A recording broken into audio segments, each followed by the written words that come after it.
fellow on the fellow on the fellow.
Fellow on the fellow on the fellow.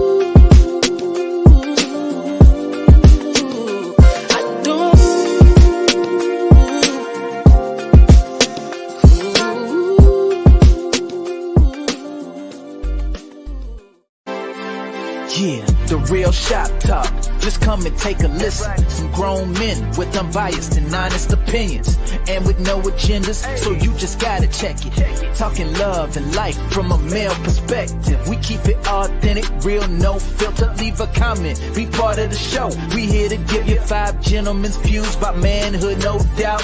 This the show you've been needing, yeah, it's the real shop talk. Let's go. Hey.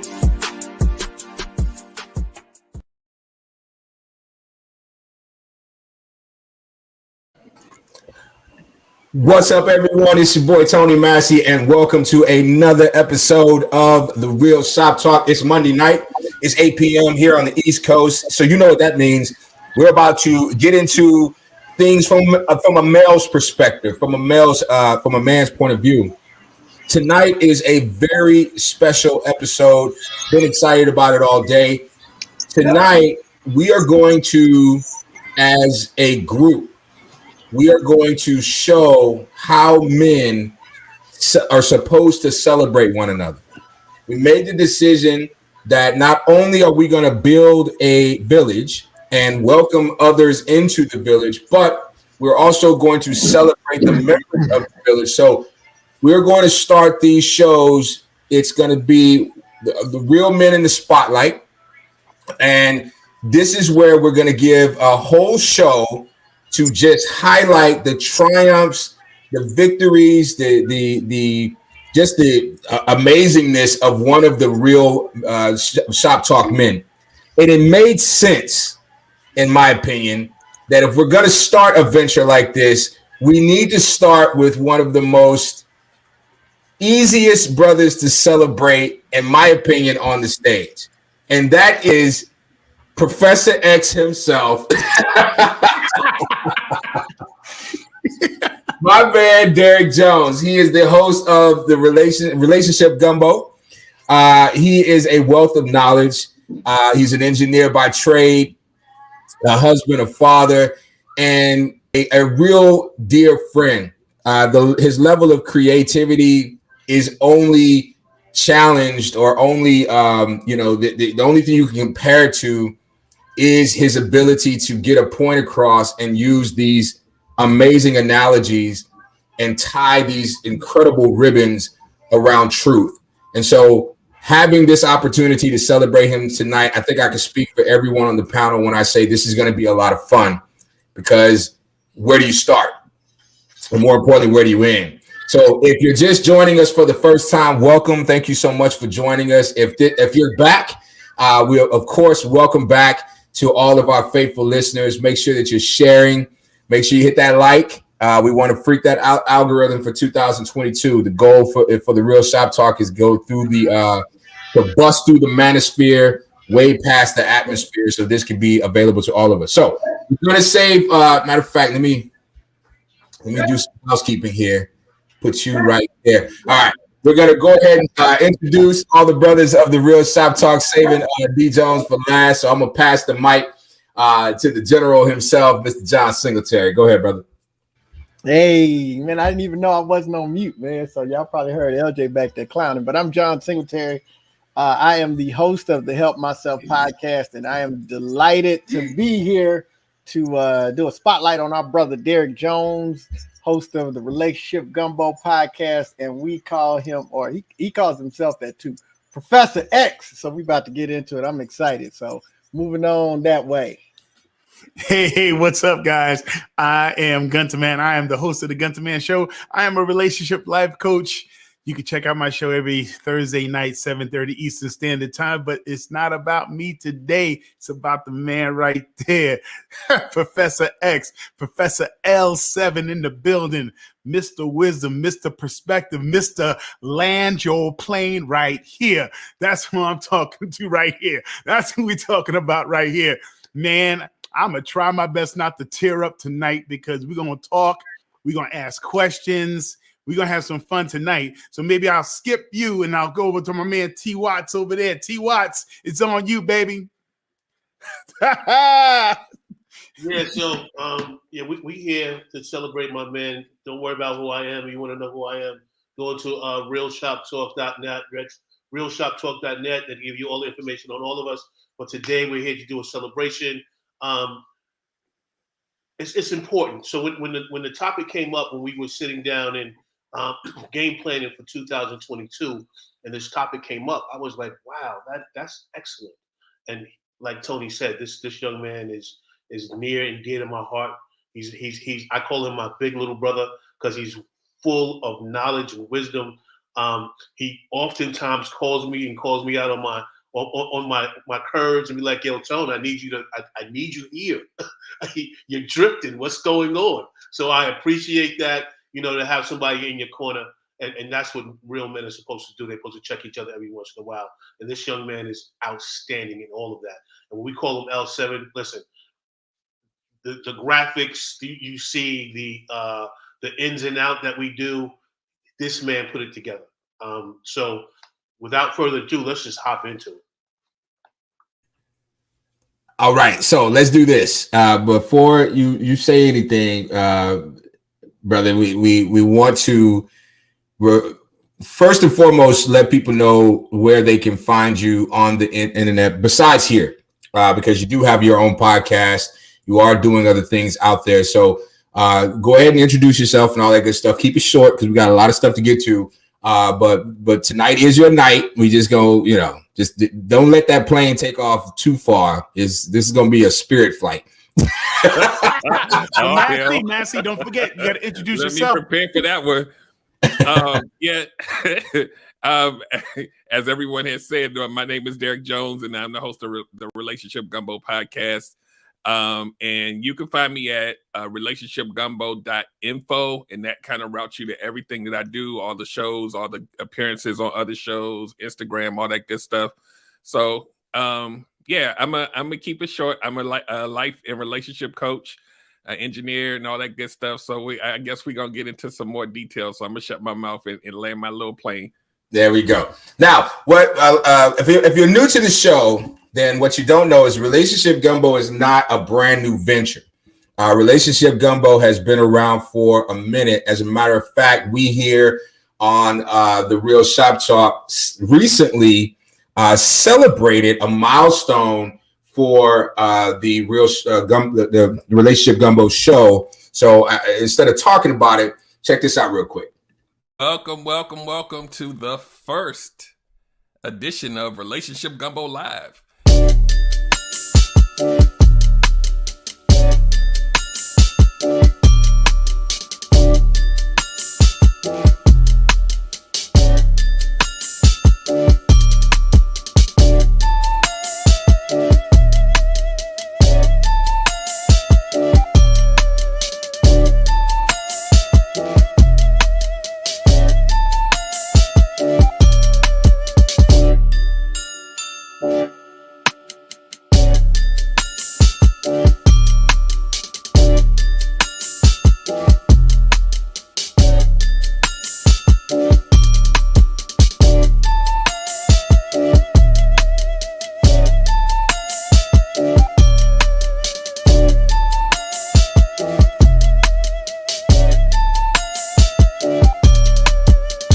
As always, make sure you guys have a good rest of your week and weekend. Take care of the old ones, the young ones, and everybody in between.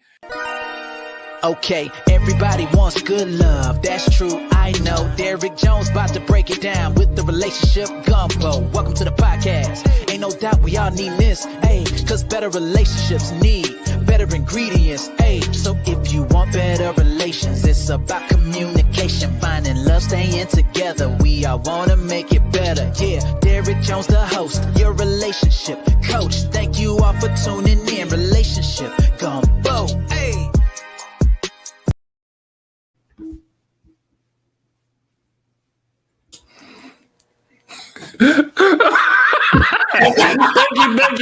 Thank you. Yeah, that's right. Get it in. Yeah. 100 episodes. That had to be an amazing feeling. Obviously, that was a while back, so you're well past 100 episodes at this point. So let's go back to the beginning. Let's start with what gave you. Where did the Relationship Gumbo come from? How did it start? And how did it evolve from where that first show to where it is today? This story, the reason why I kind of sigh like that is because it didn't start out like that first show looked. I think where the origins of it came from me realizing that I wasn't really like happy. Well, let me not say that too loud. I wasn't happy with the full-time job, like it wasn't fulfilling me. And I knew I had other talents, and I really fell in love with like kind of educating people on like life stuff, and I dibbled and dabbled in some little side businesses where I had to like train, and it felt like purposeful watching the light bulbs go off and just talking about different subjects. But I knew that that was not that company or that I was with wasn't necessarily my lane, so I left that company, and then I didn't have that feeling anymore. So then I started thinking about how I could create something that would touch people in a way that comes from the way that my style, because I was kind of more visual. Y'all know I use a lot of analogies and all these kind of things. So I was like, how can I make this into something that's a brand? So I came out with this company called Card Logic, where I was doing all this visual stuff with these playing cards and showing and building all of these different things for people to actually look at and relate to for their lives. But I was doing literally everything: finance, relationships, every topic. And what I realized was I didn't really have a niche. And so a year after starting that and having a lot of, well, I won't say a lot, but a few people tell me that it was never going to work, and we don't understand what you're doing, and that's your little business, friends, family, people that you thought was going to be there. And I was like, man, I probably need to quit doing this, man, because nobody's really going to gravitate towards it. And then I was like, you know what? I don't quit.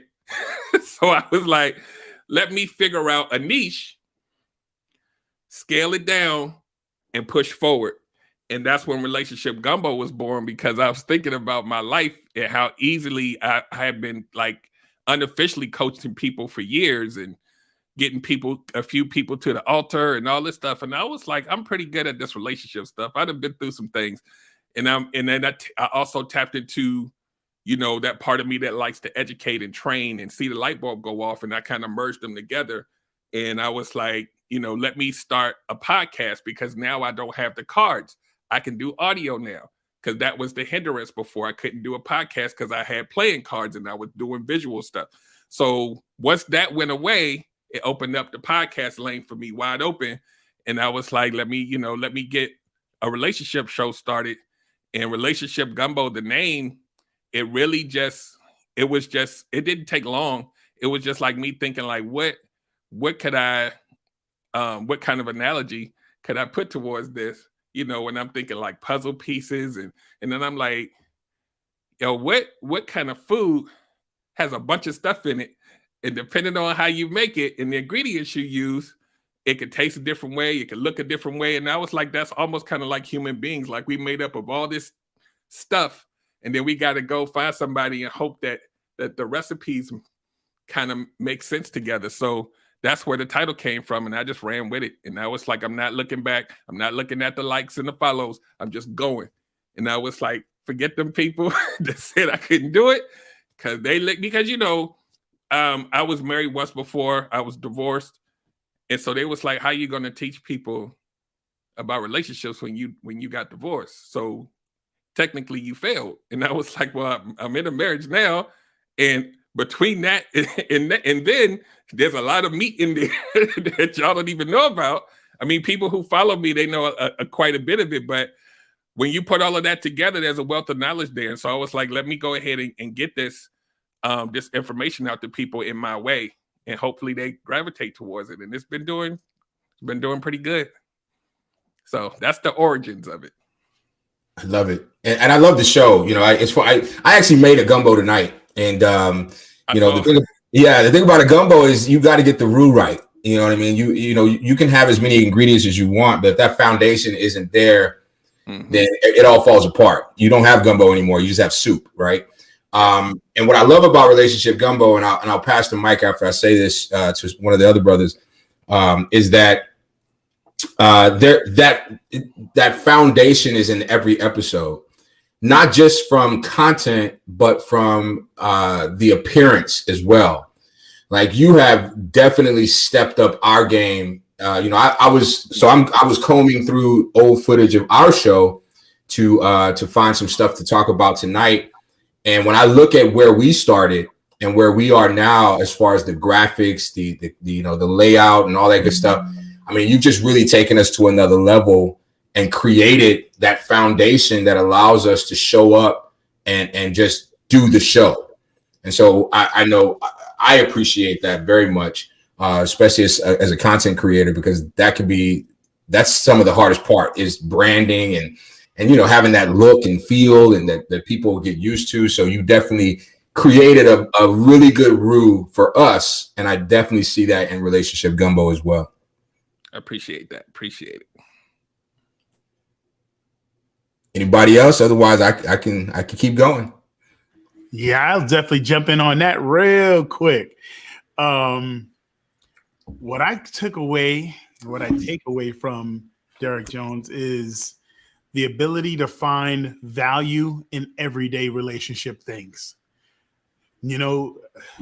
So often we can get caught up on some particular topics when it comes to relationships, but Derrick will find some weird little angle where he will bring your attention to, and you'll find out how much that little thing really does matter in a relationship.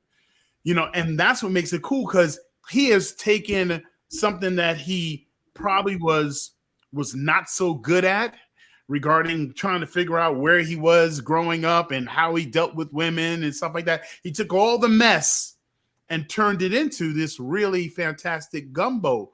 Or he has found passion in his past. He has found passion. He has found a way to look over different aspects of a relationship and say, let me speak to this today.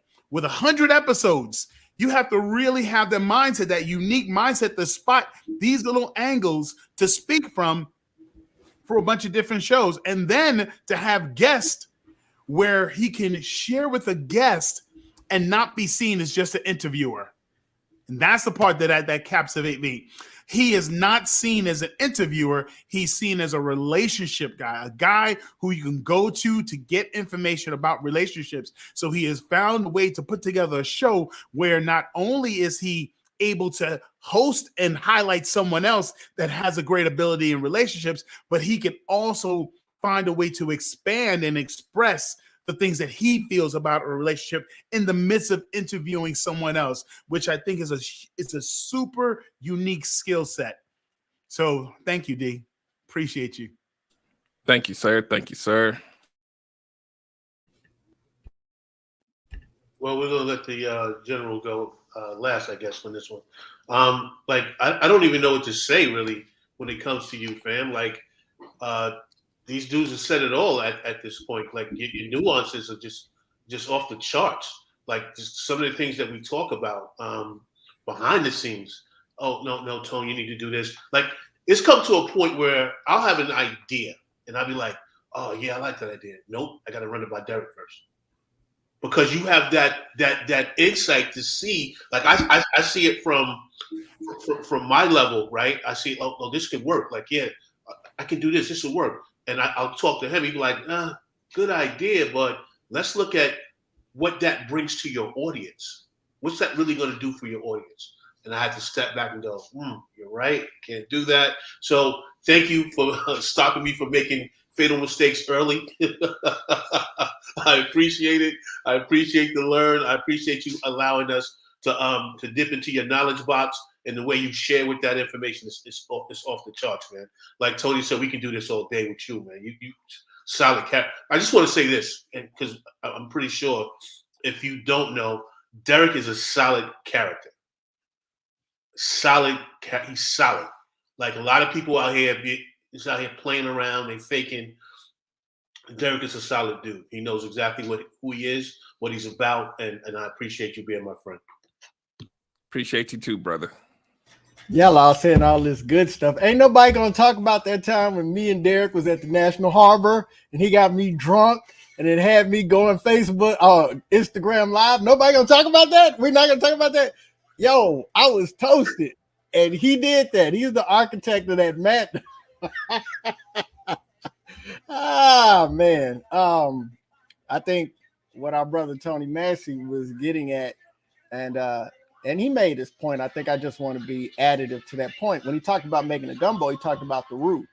And when you talk about what we do and the structure of what we're able to do with this show, then Derrick is foundational to that. Like the way that we, from logos to platforms to all the social medias that we're on to the way that we format shows to like he's foundational to all of that. Like, I mean, we all bring what we bring, but man, if y'all got an inside look at how this man is dedicated to making sure not only Relationship Gumbo, because that's a one-man show, man, he can run it how he wants to, but he goes above and beyond to make sure the Real Shop Talk is a success and that we're able to do what we do, man. So we certainly appreciate you. We look forward to this opportunity to spotlight you and learn more about Relationship Gumbo. I remember I threw out Card Logic a couple of months ago, and you looked at me like, "Hey man, how you know that?" I'm like, "Say man, I've been checking out your podcast from episode 1, so I know a lot." But no, I'm looking forward to that, man. We take this time to say we appreciate you, but now we're gonna spotlight you and let the people see what it is. I appreciate it. I want to say something for like 10 seconds. So everything that y'all said, man, like I told each of you at any given point in time, this right here is an unnatural thing for me because I'm always in the back. Relationship Gumbo is something that's unnatural for me too because I'm a backseat guy. I like to make other people great. I like to handle the controls in the back, and so I pay attention to how all of y'all move and I pay attention to human behavior. And so like when Tony Watts, he'll come to me with an idea and I'm like, I watch who you are. These don't match. You might want to go this way or that way so that it makes sense for you. So it's something that I kind of do almost subconsciously, but I want to not only show up as my best, but anybody that I'm attached to, I want them to be the best part of themselves. And if I can do something tiny to kind of shift them in a direction, that's where Professor X comes from. So if people aren't aware, he's the leader of the X-Men. He has this mental ability to kind of, well, not necessarily his power, but he has the ability to see other characters and train them and show them how to be better than they are. So that's where that phrase comes from, just in case anybody was wondering. So I'm done. This whole time I thought it was because you was bald. That too. Well, one thing that Derrick Jones is definitely a man of many talents, but one of his biggest talents, in my opinion, is his extremely creative but extremely relevant analogies. One of my favorites, and shout out John Singletary for sending me this clip. One of my favorites definitely is this next clip that we're going to watch. It's, you know what? Let me let the clip do the talking. Thing topic. The question asked in the title is, are you living in a haunted house? And so this is something a concept that's not new, but I wanted to put a little twist on it on the title because when I actually sat back and thought about it, it really made sense to me. So this is what I'm talking about when I say haunted house. You know how sometimes when you're married or you're in a relationship where you're cohabitating, you have arguments. And I always talk about on this show, and we just gonna peel back the layers. I always talk about on this show how we don't communicate post-argument and talk about how it made us feel. If there was something that hurt us, if there was something negative that was said, and when we don't communicate our feelings about it, especially the person that's hurt, you have to hold that and carry that and still live with that person and then go to the next argument and do the same thing. And sometimes that creates a scenario where you start avoiding different things so that you don't have to feel that hurt again from that person that you love the most. And then what ends up happening is that if it happens enough, that home then becomes an unpeaceful kind of pseudo hostile environment.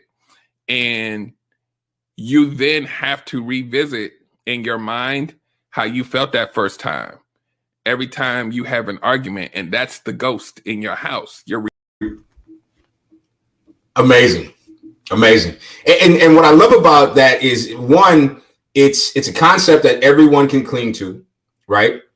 It's catchy, which I'm learning is the key to, you know, I won't even call it clickbait, but it's catchy because it's like, well, what is this about? You know, and it's like I said, it's relatable. But then when you break it down, you start. I start immediately thinking about, have I put myself in those situations? And yes, I have. Because, you know, when we talk about arguing, I just learned how to do a post-argument conversation. It used to be in my past, once I say I'm sorry, we're done. We're not talking about this anymore. I'm sorry I yelled at you. I'm sorry I yelled at you. All right, we're done. But we have not come to any kind of conclusion or resolution with the issue. And that ghost exists in the house, and then it pops up the next time we argue. And it has nothing to do with that ghost. You know, that ghost just hears the turmoil and just, oh, here we go. It's my time. It's center stage. And so then that situation ends up showing up all over again. And so it's just a great analogy. So when it comes to your analogies, and I know that, you know, you said you have a training background, and so do I. Are you purposely sitting down and trying to figure out, how can I explain this? Or does this kind of stuff just come to you? Most of the time it just comes to me. I would have to claim some kind of divine intervention, because a lot of times these shows and people who follow me and catch me on these pop-up Instagram lives, I always share like, yo, this topic today, something just happened and it just downloaded. And then I'll have like this notepad like this right here.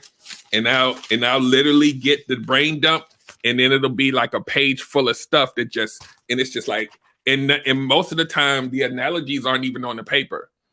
Normally it just comes out in real time, because I'm thinking, what I think makes what I do unique is that I don't stay on the surface. So I'm thinking about how things feel emotionally, and then I build from that, because that's the place that a lot of content creators don't start with. How things feel, how those emotions affect you, and then how it comes for you to get these steps or whatever. So what I normally do is I think about things that we do, like Gunter Man said, things that we deal with every day. And I'm like, yo, that feels just like how I feel when I'm doing this. I'm thinking about with the episode that you just put up, I'm thinking, yo, why don't, when we feeling like that, why don't we want to stay in the house? Why we always want to be outside? Why we always want to hang out later? Why we always want to sit in the driveway? And I'm like, yo, that energy in the house, it don't even have to be an argument. You just don't want to go in there. And then that's why I was like, yo, I'm afraid to go back in. Haunted house. So that's how, and it just kind of happens. I don't even necessarily know if I have a method. So what you're saying is just natural talent. That's basically don't try to go by it, man. That's what you're saying.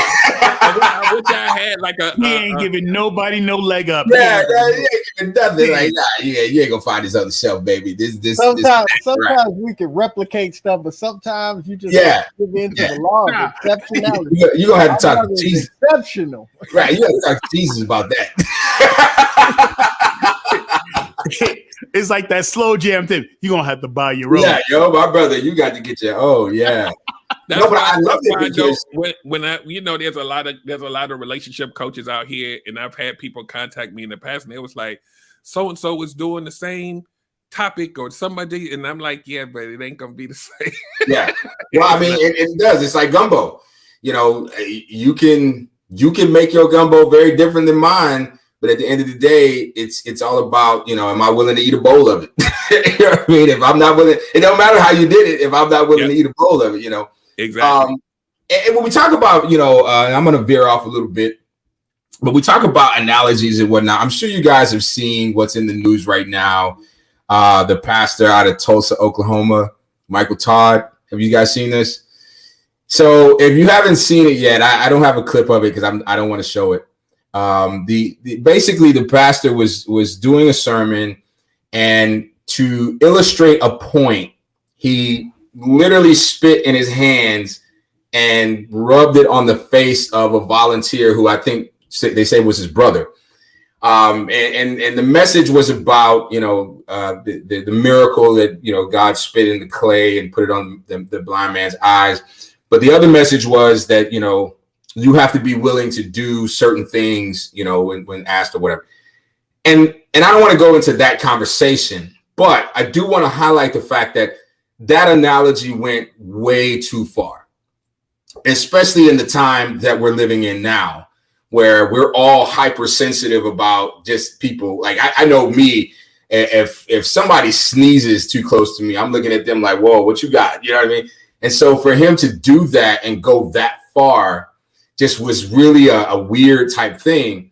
And so when you have an analogy, and I know I like to use analogies all the time, and sometimes they hit and they're like, oh, that makes sense. And other times it's like, wait, what? So I'm the tiger? What are you what are you talking about? That doesn't make sense. So this brings me to my question. Do you ever fear that, you have this concept, you have this idea, you're ready to present it? Is there ever any fear that I don't know if this is going to hit? So I'm going to be honest with you. I don't care if it hits or not. The content matters. I know that everything that I do is something that someone has felt before. So no matter what the analogy is, like most people say when they come on my shows, I'm triggered. That's purposefully done that way. But I don't trigger you to the point where it hurts. I trigger you to the point where it gives you inspiration to look deeper. So I never think about that because it's certain areas that I will not go.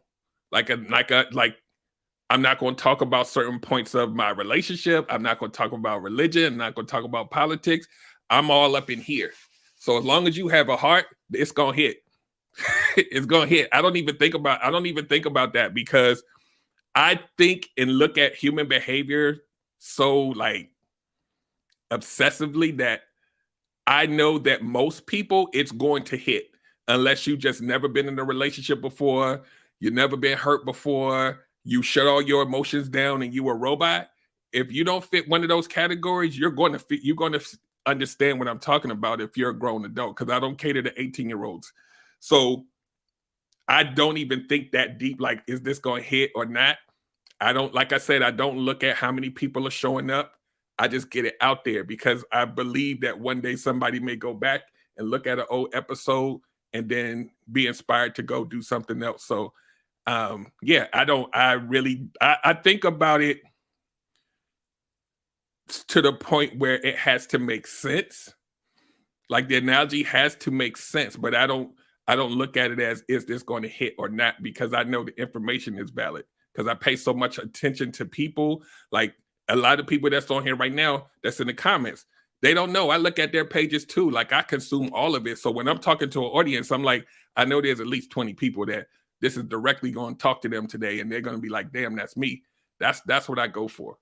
So if it's 20 people that get hit or one person that gets hit, somebody getting hit, and that's the goal. That's what's up. So speaking of the audience, so for those of you who are in the audience right now, not only do we want you to hit that like button if you're watching on YouTube, but also make sure you share. Tonight, the Real Shop Talk is all about celebrating our brother Derrick Jones. So in that spirit, I'd like for all of you who are faithful Relationship Gumbo listeners, which you all should be, drop in the comments your favorite episode. What was the episode that you felt like, man, why is this dude put my business in the street? Why is he talking to me? What is the episode that really made you feel like, okay, this brother has something really special? So one of my favorites, this is another clip that I'm about to introduce. And brothers, please don't let me hog the mic. If y'all have something to say, please jump in there. I'm just trying to do what Derrick would do. I got my "What Would Derrick Do" bracelet on. You know, he's all about facilitating the conversation and moving everything forward. He don't like nothing to get stagnant. So I'm just doing that. So if I'm hogging the mic, please just jump in there. You're more than welcome to. I have a question.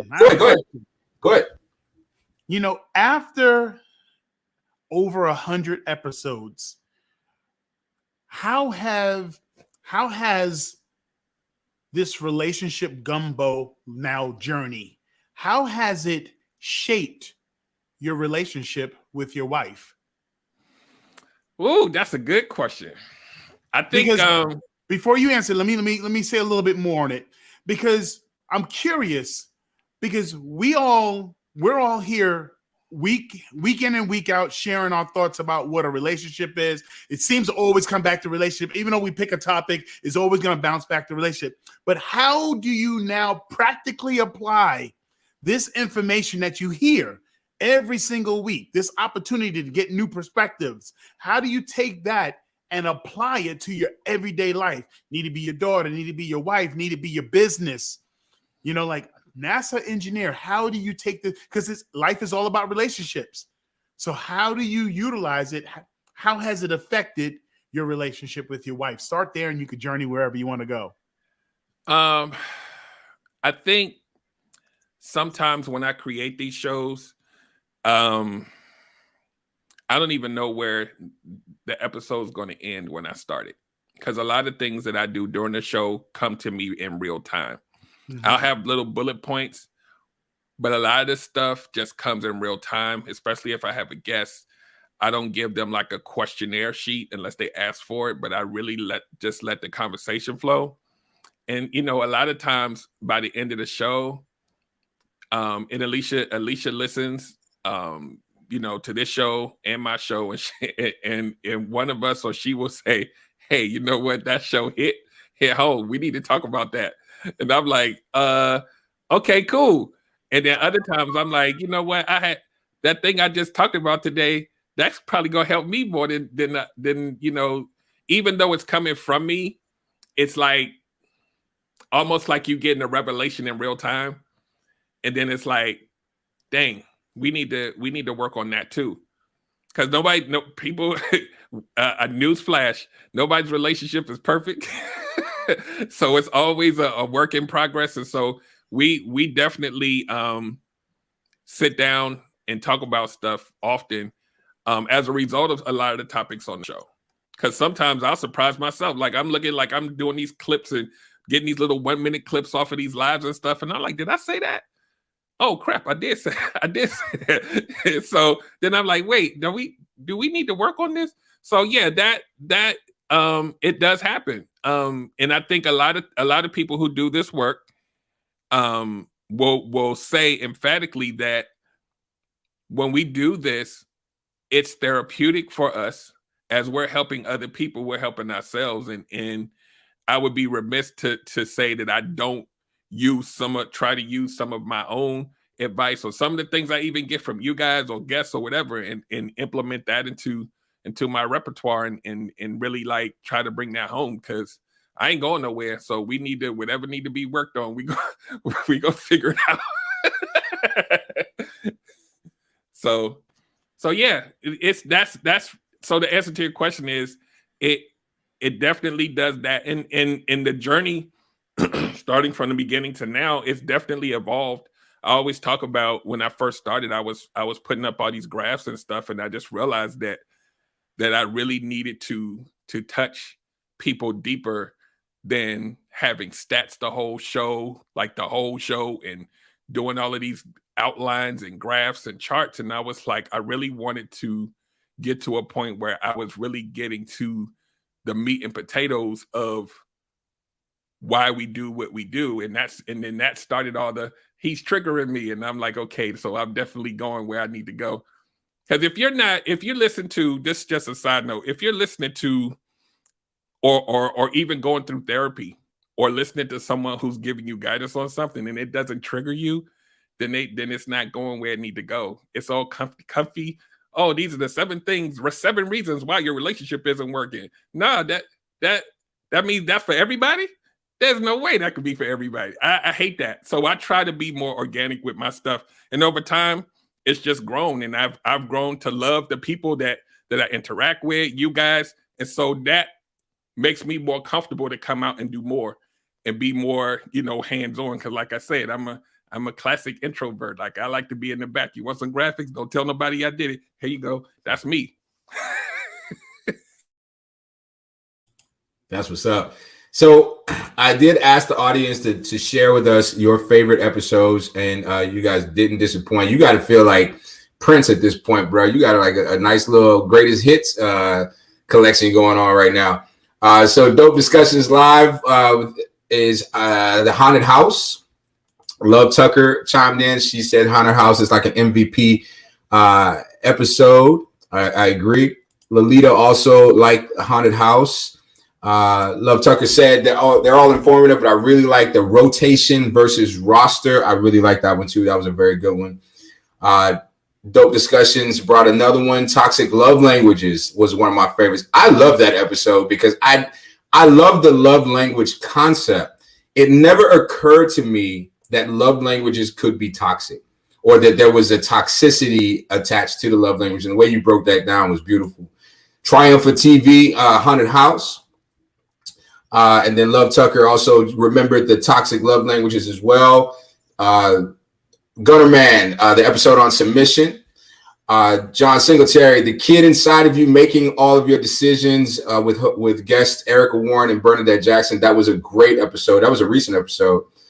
I'm kind of new to all this podcast, but the kid inside of you was really, really a good one. That was Lisa Russell. Thank you, Lisa. Really appreciate it. Love Tucker also remembered the one where Billy was being interviewed. That was a good one. And then TK's Chronicles of a Black Sheep, a podcast.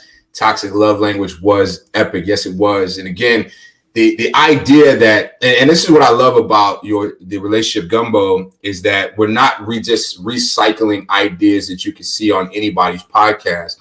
You're challenging thought processes. You're challenging norms. You're forcing people to flip the coin over and look at the other side. Hell, you're getting people to look at the little edge of the coin as well. And I think that's so important because we get into this mindset that relationships are one-dimensional. And what I think Relationship Gumbo does really well is shows the different dimensions of a relationship. So speaking of relationships, I was going to play a clip, but I do want to ask a quick question, right? If you don't mind. I think it's really hard to celebrate a married man without at least mentioning his wife. I've never met Alicia except through the internet. It's funny, my wife and Alicia talk like they went to high school together. It's crazy. Like, you don't even know this woman. Nah, that's my girl. I think I might go with y'all. What are you talking about? But what I do see is the unyielding support that she has for you. Not just for this show, but for your show as well. And then also, we're friends on Facebook, so I get access to some of your private life as well. And of course, she made your last birthday. I mean, man, your last birthday was just ridiculous. Can you talk about the importance of being a content creator and having a supportive partner, and how that, what is, because I know sometimes it can be really difficult as a content creator that's married myself. You want to respect the relationship and not give all your time to the content, but at the same time, you want to make space, because you do have someone who's saying, hey, get out there and get it. So what's the role that she has beyond just a wife? How has she helped you get to where you are? Can you talk about that? Yeah. Wow. She is, I think, I'm trying to say this. She is the engine that runs when I have no gas. That makes sense. Another dope ass analogy. Yep. Cause y'all know every day ain't a good day. I've been going through things here and there, and she's always there to say, you got to keep going. Did you post anything today? Come on now, Relationship Gumbo, this is your dream. You can't give up. So these are the things that you don't see, but you feel it, because she's always here as much as she can be, because she's doing a lot. Like if she had, you would think she had 10 arms, because she's doing a lot, and she's still like, and when she doesn't make it to the show, she apologizes. Like, I'm sorry I couldn't make it to the show. I'm like, you'd have been to 100 of them. You good, you get it past it. She's like, no, I'm sorry I didn't make it to the show. Like, that's how deep it goes. Like, she really wants to be there to support every single time. And if she doesn't, she's like, damn, I missed it. I was working, but I would have been there if I could. And I'm like, I know you do. And it's like, she legitimately feels bad for not being there. And that lets you know the intensity of how much she really wants to see me win. And we do this for each other, but because we've been through a lot of business ventures together, and it's important as a content creator or anything that you're doing that's purposeful or passion, it's a passion project for you. If you're married, or even if you have, a significant other that you've had for a while, that person supports you. If you have a spouse, like, I'm gonna say this, and maybe somebody may hate it, but if you have a spouse that doesn't support your dreams, I don't even understand how that would feel. Like, that doesn't even make sense to me. So I value her. I love her for everything that she does. She definitely is there when I'm having those days where I'm like, because I don't know if y'all pay attention, but there's some times where I'll post, and then you won't see another post for like 3 or 4 days, and then there come another post, and that's when you know that I'm not in my focus, and she'll come back to me like, okay, babe, it's time to get back up. Because now I work from home now every day, so she's like, okay, I know you at home, but you need to get up and go outside and get some fresh air so you can get back in there and do what you need to do. Like, that's what she does. So I definitely value everything that she does, because there would not be, this Relationship Gumbo wouldn't be here if it wasn't for her pushing me. So I'm gonna just say that. So let's pause for a second, because everything that was just said is it's so beautiful, right? Here's a man who has lit himself in everything that he's ever experienced in relationships. He pours it out to his community. He pours it out from his heart. And in the cornerstone of all of it, if you listen to him, he said a couple of times, I wanted to quit. But his rock said, no, baby, we can't do that, because this is your dream.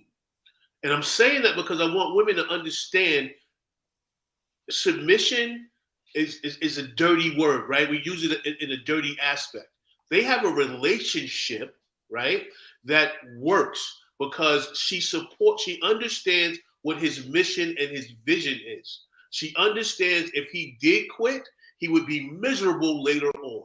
And she understands that. So she stands behind him. I'm just letting you guys know. You guys gotta listen to what's going on. He's successful because he has a successful partner. She's successful because she has a successful partner. Tony has said it 1,000 times. The reason why him and his wife work, because they feed off each other in what they do. When you do this thing from a relationship standpoint, when you look at the world from a love standpoint, I don't have to ask him how much he loves his wife. I will never have to ask him that question, because before I even knew her name, the way he spoke about it, the way he lights up when he talks about it, it's a whole game changer. It's a whole game changer. So I'm saying to say, when you listen to this man speak about relationships, when you listen to him weave in and out of his past hurts and traumas and pains, and he brings it to a solid place. Like, I really appreciate the fact that you have landed at a place where I've got all of this stuff that I did, and now I can reach into each closet and get it out, right? And work through it. And have somebody to sit down and support you and be like, hey, babe, like when she told you about the cards, you're too busy, you're doing too much, right? Mm-hmm. Let me not use that word. Some relationships, I'm scared to talk to him, because if I tell him that doesn't work, he's gonna be mad at me. That's love. She's not going to let him fail. So, Alicia, we appreciate you. You got some stuff coming from us. We appreciate you. We appreciate you. Thank you. Absolutely. And you know, the other part about that is that, you know, it understanding that whether it's in corporate America, it's your own business, it's your dream, it's whatever. And you know, I get so frustrated when we have these conversations about relationships with people who've never really been in one, good or bad, who don't understand the nuances of submission. You know, the idea that you can have someone who's going to give you 100% of their attention and still have enough left over to create wealth or to feel fulfilled is crazy. You know, there's just not enough hours in the day. You know what I mean? There's just not enough. There's not enough of me to give 100% to anything. I don't have that to give. And so when you find a partner who not only pushes you, but understands that I have to share you with the world, because the world, and I'll bring her comment up. She calls it your gift. And, you know, the world needs that gift. And it really is, you know, it's a gift, because when I tell you how good, you know, you are at it, it's a natural gift. But to take that gift and squander it away because of, you know, just the laziness that we all feel. It has nothing to do with you as an individual. I mean, I ain't gonna lie, I wake up in the morning and decide, I mean, man, do I really need to go to work today? You know what I mean? and the hardest thing to get motivated for is your passion, especially if you're not getting the result that matches what you feel the effort is, right? And so you need that push, that person to say, hey, you know, let's not forget what you're supposed to be doing here. And so I think that's great. And I'm so glad Tony Watts, you know, paused to bring that to the forefront, because there's so many people out there who are creating their list of what they want, but what they want is someone who's already done. They want someone they want a partner to run a race that their partner has already completed. And that's problematic. You know what I mean? If you've ever ran a significant period, you know, I think of, you know, being in the military and having to do our you know, physical fitness test. When you're done, I'm done. I can't go back and get you. You know, I ain't got nothing left. You know what I mean? So but let me get to this. Let me get to this next clip. This was from the 100th episode. This was a fun show. We were all on this one. We were asked questions blindly. You remember this? Derrick do be coming up with some questions, boy. Let's check this out. Very shortly after, because they realized that it takes a lot of consistency. You got to keep coming up with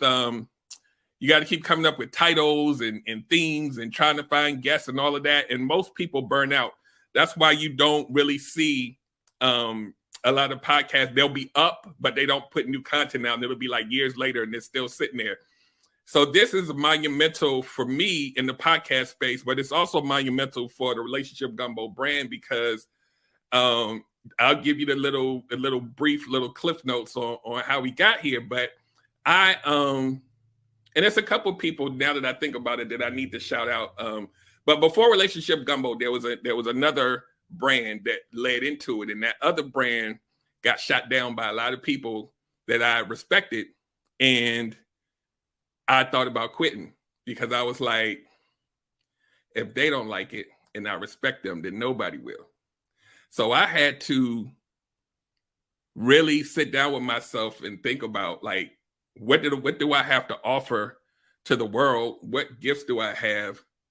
And do I care about what those few people think? Because it was really like a few, wasn't a lot, but it was enough to make me question my whole brand.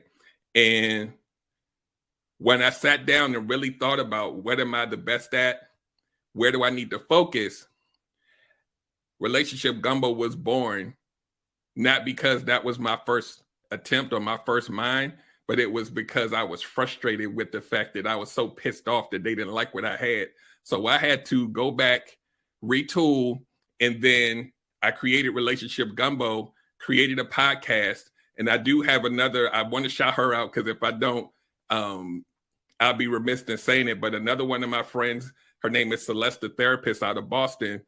She started her podcast like maybe 6 or 7 months before I started mine, and I would watch her and her share her story about how she was afraid, and then she finally just pulled the trigger and did it. And now she has like, I don't even know how many she has. Like, y'all think 100 is a lot. She probably done doubled and tripled that by now.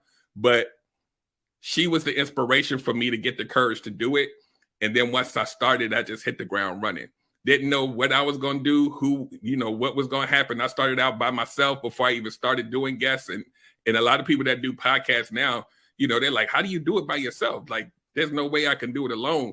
It's not easy. You got to keep your focus and keep pushing. But to get to 100, it takes a lot of dedication. So when we talk about resilience, that's what we're talking about, right? Knowing that you have something of value and not allowing critics to steal your joy. Because, one of the things that's always fascinated me about critics is to be a critic, you don't necessarily have to have the ability to critique what you're critiquing or to do what you're critiquing, right? So, you don't have to know how to cook to critique food. But it always seems silly to me that someone who lacks my talent has such a loud opinion about it. So I applaud you for having that resilience and deciding this is what I want. So one of the goals of this show, we talked about at the beginning, our first show of the year, we talked about creating a mission, a vision for ourselves and for the show. One of the goals of this show that we've discussed is reaching young men, especially. How would you relate your journey as a content creator to what would be some of the pillars that you've learned, lessons learned from the content creation side that you could apply if there was a young man listening right now? What kind of advice would you give them from that space? If I had to give the advice, it would be whether they're a content creator or whatever it is they're going towards, is a lot of times people will feel like, especially with the internet, that everything is saturated. There's no place for you. Give up. And every day, and you guys know this by looking online, there's a new brand born. And so the advice that I would give is, matter of fact, I know I remember all of these. There's this movie, and I always like this clip. There's this movie that came out years ago called Higher Learning. And there's a scene where Lawrence Fishburne is the professor, and he's talking to Omar Epps, who's the track star. And he said, if you find that you're on a track with somebody that is faster than you and more big time than you, and you're a runner, what do? Do you give up? And he said, no, you run faster. So I don't look to my left or my right. I run my race, and the results are the results. But the way that I operate is, even if the result isn't favorable, like Alicia said in the comments, we as a couple and as individuals, we learn to pivot. We don't stop. We pivot, and we still keep going forward. And so if I had to give someone advice, when you're moving forward, it's not going to be pretty all the time, but you got to learn to kind of, and this comes from my engineering background. We don't just look at one path to get to the solution. We look at multiple ways, just in case this one doesn't work. We got to still solve it. And that's a life lesson for me. There's always a way. I just got to figure out what it is. And I'm one of those type of people that I don't give up until I figure it out. So That's what I got. So we've been. Oh, did you have something? Oh, okay. So we've been showing clips from Relationship Gumbo, and that's cool and everything like that. You know, you got your little show, whatever. But in my opinion, where you shine the most is right here on the Real Shop Talk. I think one of the things that I love about this show is, you know, I know that I tend to be verbose. You know, I don't know how to take short flights. I'll be very honest with you. I'm not a man of few words at all. And that's, you know, but what I love about the show is we create space for one another, for those of us who talk a lot. But then there's those who, you know, like John Singletary, who he's not going to say a lot, but when he does, he's going to drop, you know, a bomb on you that's going to have you thinking about it after, you know, well after the show is over. Or the general is going to step in, Tony Watts, and go, pause right there. I don't want to move past this moment. And it's beautiful because he has that wisdom to not allow this very sacred, precious moment to just pass by without acknowledging its presence and really making sure that there is comprehension. And then, of course, Gunter Man, who, you know, is always going to be on the sunny side of the street. You know what I mean? And so there's all of these personalities. And then we come to Derrick. And when you pass the mic to a Derrick Jones, you have no choice but to sit and listen, because what you're about to hear is not only going to be, you know, mind-blowing in its delivery and its content, but it's going to stick. It's going to be something that you can put into your toolbox and take away. It's going to be one of those in you know, hip hop, they call them quotables, right? Where you're going to walk away and remember what was said because it was so impactful. And Derrick usually takes the host role. He's been doing that a lot lately.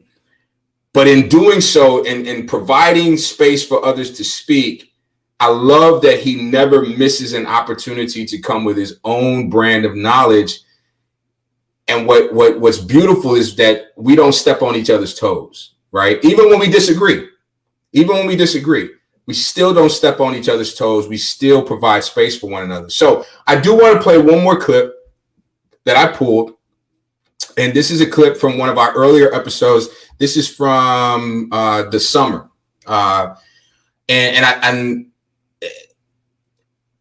Again, I don't think the clip needs a lot of, you know, pre-work or whatever the case may be, but this is classic. If you are a Real Shop Talk listener, this is classic throwback Derrick Jones. Check this out.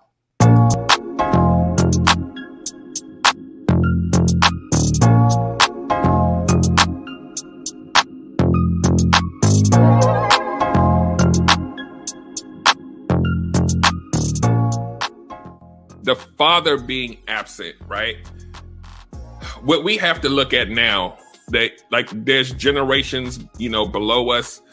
We're all, you know, of a certain age, and we get to see, whether we like to admit it or not, we get to see the fallout from the women we date, from the kids that we see out here. We may not consciously know that that's what it's from, but a lot of it comes from a place. The behavior that we see in some of these women and men come from a place. And the point that we all kind of made about the father being in the home, but not present, I didn't realize how serious that was until like this year, until I had someone on my show that talked about fathers being absent. The end result of a father being in the home, not present, not emotionally available, has almost the same outcome as the father that's not there at all. And that blew my mind, because a lot of men will say, but I was there. I paid the bills. I paid the child support. I was there. But you don't realize that kids need that hands-on from both parents so that they can have that discernment when they grow up to understand how to respect one another. Because you take the man out, right? And that son is looking for the person that's going to show them how to treat a woman. And they don't have that.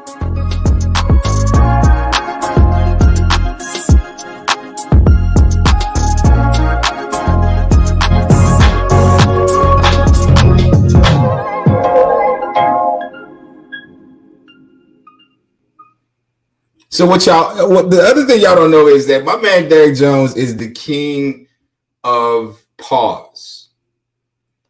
And what I mean by that is he will make a point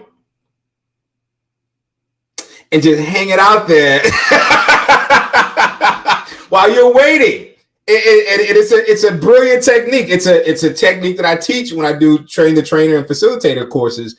That it's a way to keep the audience engaged, because they're literally waiting on your next words, but they're given opportunity to process what you've already said, so that when you start speaking again, they're with you.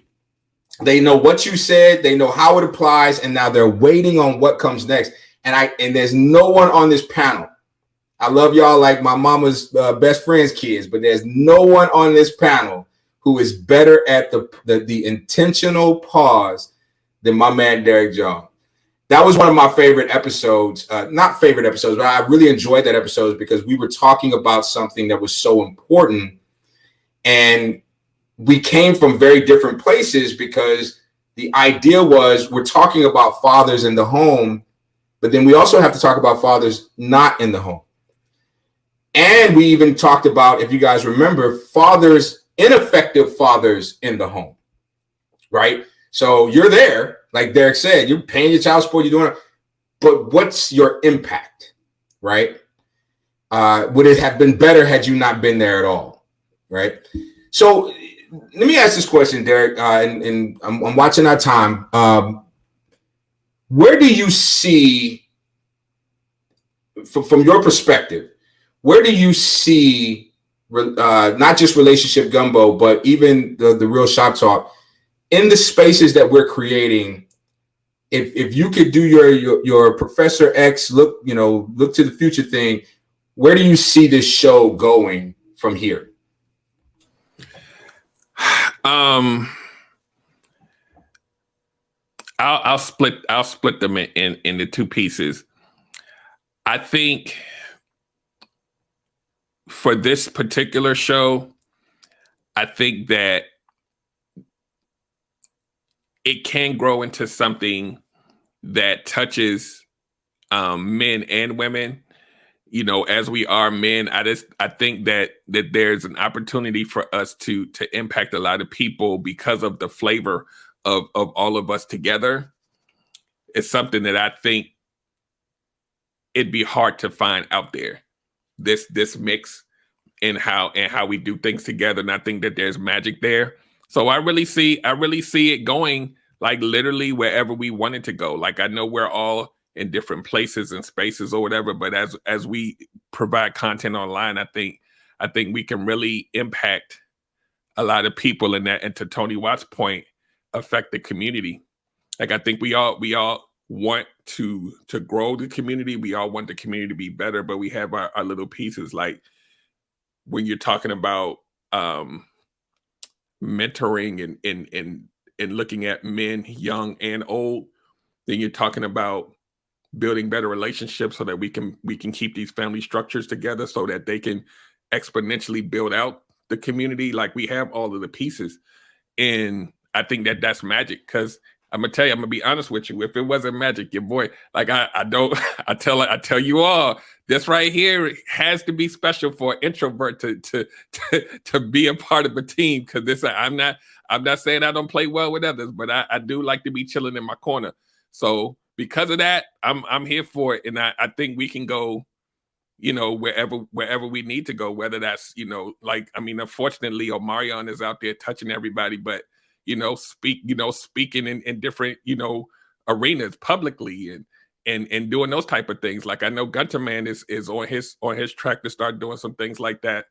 Hosting bigger things. That's what I see. I see us targeting and really getting our message out to larger audiences now that we've kind of gotten our feet wet in this, because this was almost like an experiment to see if it would work, and I was happily surprised that we all gelled the way we did.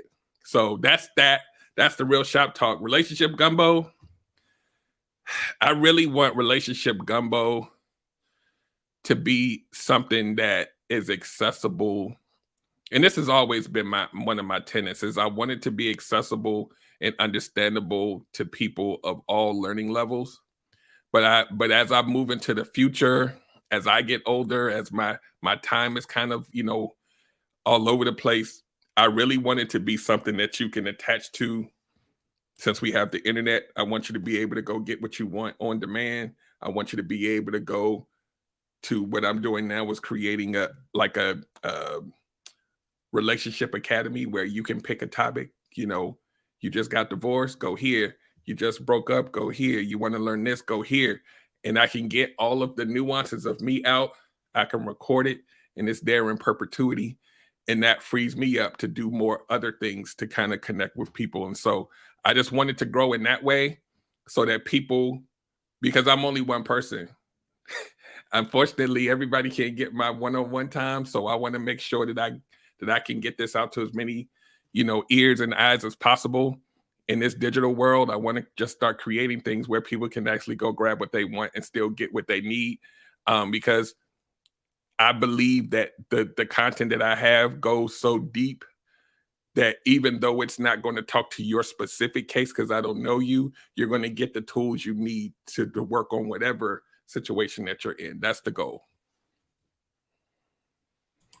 Awesome. So we're about to bring things to a close. So what I'm going to ask is, I would like for including myself, the other four men, to choose a superpower that you recognize in Derrick Jones that has made the biggest impact, maybe not on your personal life, but maybe even as a fellow content creator, someone who shares a platform with him, or maybe something that you know that he can do, that you look at and go, man, not necessarily if I could do that, but that is really cool. I have so much respect for that particular superpower.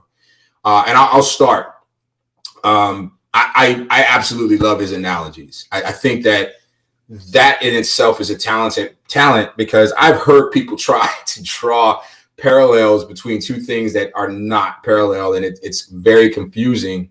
But a good analogy can really tie a concept to the learner in a way that it just sinks in. It's kind of like, what do they call mnemonics? I remember PEMDAS, from grade school, and I'll never forget that because it just stuck with me. So when Derrick creates an analogy, and here's the thing that I think is so cool about it, I like to think of myself as a pretty good person, someone who can create analogies pretty well. I've never created an analogy for a whole episode. That to me is next level. I'll create an analogy for a thought, but to create an analogy for a whole concept and then explore it to the very end of it, where it's a whole show, to me, that is a superpower that I just think is really, really cool. So I'll land there. Whoever wants to go next, please do. We'll go in order then. So I'll go next. I've done that before, so I don't know what you're talking about, Chief Massey. Me just a little dust off my shoulders, you know what I'm saying? But Derrick's got telepathy, man. And if it's not telepathy, it's damn near telepathy. You just come to him with an idea or a vent, which I do a lot. So I appreciate that brother for that, because I vent to him a lot. And he'll just be like sitting there like, you know what all it is, Jay, is you need to do this, this, and that. And I'd be like, say, man, I just poured out the depths of my heart. You gonna synopsize this all with just like 2 sentences? That's what we doing here. But he's got a skill and a talent, and ain't no BS with it. It's like, yeah, I'm gonna slice through all this other little pretty mess you tried to put on it. The heart of the issue is so, man, and that translates not only in interpersonal, but it translates in the way that you do the Relationship Gumbo podcast, and then it translates with us. You know, we've got plenty of conversations where you got 5 guys that are doing their thing, and we want to go this way and that way, and then you got one voice of reason is saying, "Hey, I'm hearing all of this, but here's where we're trying to get to." And that right there, especially in a team dynamic, is essential. My turn. His ability to read your body language, to watch a show and to watch you. He is watching you. Even when he shows a clip, he's watching you behind the scenes, seeing who he's going to pick based on how you are watching that clip behind the scenes. His ability not only to read body language, but then to check up on you. That's for a man to do that for another man in a space where we don't have a place to vent. He spots it, he checks up, and he says, "Hey, how you doing on that? How you doing on that?" And he'll start it off. He's tricky. Watch out, Professor X is tricky. He'll first bring up stuff that you may need. Hey, you know you need to learn how to do this, and let's set up a time so we can set up your microphone and do the cameras, and let me do this.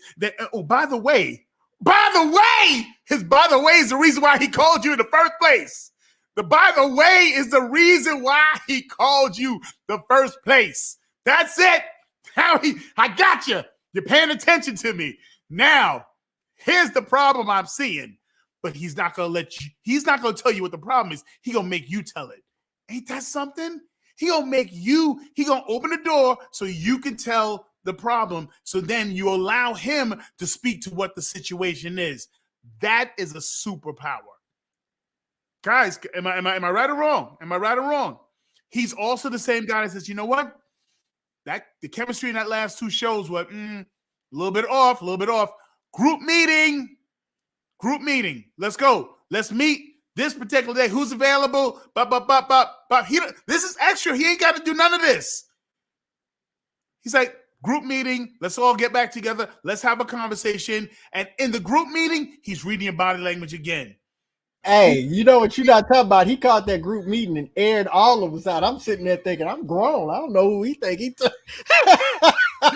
But that's what he's doing. He's reading your body language during the meeting, and he's figuring out who doesn't want to say sorry, who doesn't want to do this, who doesn't want to be.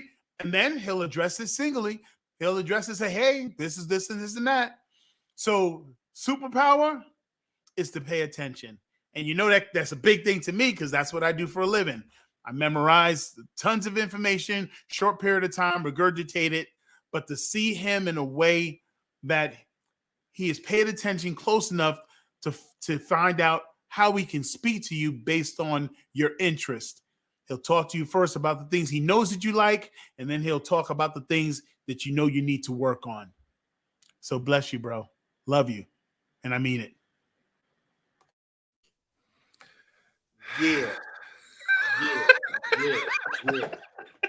Yeah.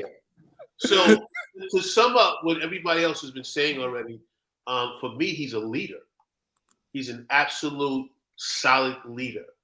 No screaming, no yelling, no I use this terminology a lot. Other people use it as well. When a boss walks in a room, he doesn't have to say he's the boss. Tony Watts put this thing together. Derrick runs the show. I refer to Derrick when I want to do something because that's his skill set. We call him the Professor X for a reason because he's that talented in what he does and his ability to see past all of the nuances and all of the BS that we be playing with sometimes. He'd be like, "That's cute. That's cute, but no, we're not doing that. That's not going to make sense long term." And we listen. I'm going to let you all know right now, just in case you don't know. We don't use the term, but you have 5 alpha males on this panel. We don't submit to anybody. We don't. It's hard for us to be like, oh, okay, let's just go along. Derrick pulls us in. Derrick makes sense, and we go, okay, that's what we're doing today. Oh, okay. Yep, absolutely. And what I like what he does is when he called that meeting, he game planned with everybody on the panel before he called the meeting. Don't. He game everybody before he called the meeting. So when he brought you in, you already knew what was going to go down. You already knew what was coming. You knew we had to get some things in line to make sure that going forward we can grow and become stronger. So I'm just going to, like, I have a lot of other things, a whole other list of stuff with your superpower. I'm just going to land on the leader. You're an absolute leader, man. And I love you from the bottom of my heart. You know that. I tell you that all the time. You're a solid dude, man. I got your back 150%. Man, damn. Good thing I got these clear glasses on. So we're gonna land it. We're gonna land our plane there, and collectively land our plane there. And I just, I think that what we're doing right now is so important. But it's also important that you, our audience, knows that this isn't performative. We're not doing this for the show. We do this. You know what I mean? We do this because we recognize as men how important recognizing one another is as men. We know that we can't wait, especially men of color. We cannot wait for the world to elevate us and celebrate us. We got to do it ourselves.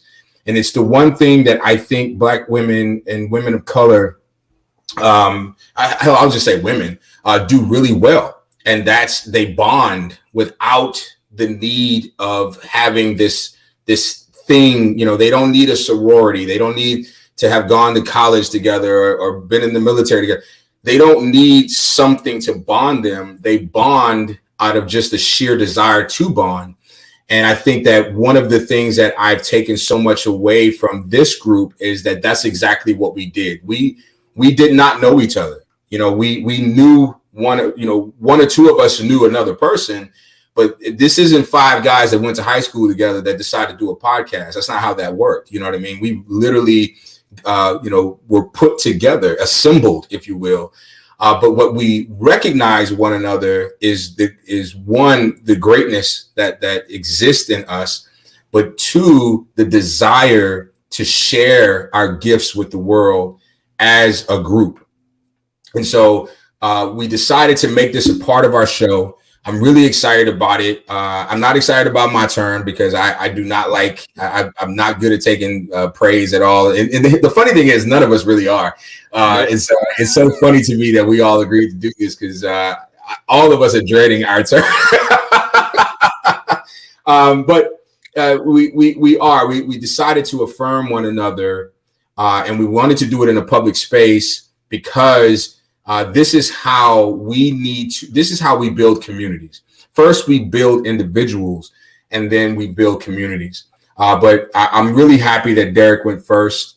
Again, it was not hard to do this for this brother because, again, he's just a solid brother. Tony Watts said it best. He's a solid brother. There's no agenda behind him. He's really here to do the work because he understands what needs to be done, number one. And I think that he believes in not just himself, but all of us as a collective that we can do it. And so, brother, we celebrate you, man. We elevate you. This is your time. And as uncomfortable as it may be, please take these words from the heart because that's exactly where they come from. And for those of you who are listening, keep tuning in and start bringing people with you. We're going to show you that we can create something without the salaciousness, without, the shock value and all this other stuff, because this content, I think, has value. we're going to entertain you, but at the same time, you're going to walk away feeling like you got something of value. So make sure you join us every Monday night, 8 p.m. for the Real Shock Talk. Derrick, since it is your night, I'm going to go ahead and let you have the final word. If you're watching right now, please hit that like button before we log off, and we will see you next week. Derrick, it's all on you, baby. Well, I do want to say I love all of y'all, man. Thank you so much for this, man. This was different. and I don't know who's next, but everybody gonna get their turn, damn it. This is I do want to say this. What happened tonight, the giving of flowers, the celebrating of someone that you really care about, that you love, that you've been rocking with. This is a conversation that each of you need to have in your own circles, in your own homes, on a regular basis, because this is how we keep each other going, by speaking life into each other and showing. I think Love Tucker said, isn't Derrick's love language words of affirmation? Absolutely. But I'm going to tell you this, whether it's your primary love language or not, we all need to hear it. We all need to feel it. And so this today, I think, is an illustration. It's an example of how we can be for each other as we champion community on this show every week. The community starts in your home. Celebrate your husband, your wife, your kid, your uncle, your mama, people that have impacted your life, and really make that a part of what you do. We all, I would say most of us don't do this, right? But we need to start, because this is how we build together. You know, this how you feel, like I talked about earlier, it's about getting down into the emotional parts of you and really telling people how you feel. That has more impact than you saying, "What's up? How was your day?" It don't have to be every day, but we human beings need that. Babies need that. Toddlers need that. Adults need that. So this is important. I'm glad we're doing this every month, and I can't. Whoever's next is coming. So. So that's all I got, man. Just everybody who's followed me or who will follow me, just go to relationshipgumbo.info and you can find, or go to realshoptalk.net, and my profile is there as well. And that way you can get to me and everybody else that you've seen up here. So I'm done. The plane has landed. Talk about us meeting next weekend. Oh yeah. So the men of the Real Shop Talk will be taking it from the internet to the streets of Virginia. God help us all. Yeah, we're going to be meeting up for the first time. I think this is the first time I'm meeting everybody in person. So this is going to be really exciting. We're going to spend the weekend together, fellowship, chop it up. I will be bringing the lens. So we will have some footage. I don't know how much of that footage is going to make it to the show, but we will share what we can share. But I'm really excited about breaking bread with you brothers and just being in your presence, man. I think it's going to be an amazing thing. So we'll be in Alexandria, Virginia, right outside of DC. Yeah. So next weekend, that's going to be really cool. Anybody got anything before we shut it down? Erica says from Dope Discussion says she wants us to stream some of it. I think we can do that. We can stream certain parts. Certain parts, yeah. So make sure you follow us on realshoptalk.net. You'll find all of our social media platforms there. Make sure you're following the show. Make sure you subscribe to our YouTube channel. Let's get those YouTube numbers up. Especially if you are a repeat viewer, make sure you share the show with other people, because if you enjoy it, I guarantee you somebody that you know is probably going to enjoy it too. We will see you next Monday night, 8 p.m. Eastern, right here for the Real Shop Talk. We out.